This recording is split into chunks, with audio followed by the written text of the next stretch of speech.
Menjawab tudingan sang istri, suami aktris senior Jenny Rahman menegaskan tidak ada isu perselingkuhan. Rumah tangga Jenny Rahman dan suaminya, Supradiarto, dikabarkan sedang tak harmonis.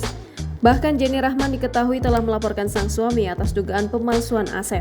Permasalahan tersebut kemudian melebar hingga suami Jenny Rahman dikabarkan berselingkuh dari sang aktris.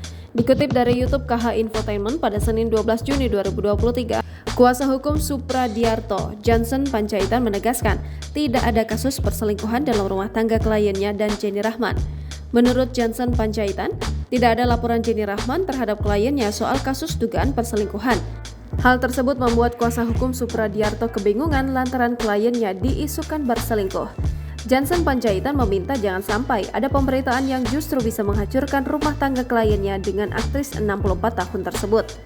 Dalam tayangan tersebut, Johnson Panjaitan sempat menyoroti aksi Elida Neti yang diketahui merupakan kuasa hukum Jenny Rahman yang dinilai telah mengumbar masalah pribadi kliennya. Sebelum kasus dugaan pemalsuan aset mencuat, Jenny Rahman dikabarkan telah mengetahui adanya dugaan perselingkuhan sang suami. Hal tersebut dibenarkan oleh Elida Neti, kuasa hukum sang aktris. Elida Neti mengatakan perselingkuhan suami Jenny Rahman terjadi sudah cukup lama. Menurut Elida Neti, Jenny Rahman sudah menunggu itikat baik dari sang suami. Namun sampai detik ini, Supradiarto tak kunjung menunjukkan itikat baik pada sang aktris yang pernah membintangi film Busana dalam Mimpi itu.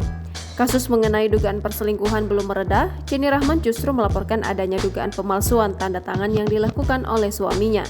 Atas pelaporan tersebut, suami Jenny Rahman kini sudah berstatus sebagai tersangka bersama seorang wanita bernama Alia Karenina. Sosok wanita tersebut diduga merupakan orang ketiga dalam rumah tangga Jenny Rahman dan sang suami. Jangan lupa subscribe, share, komen, dan like ya!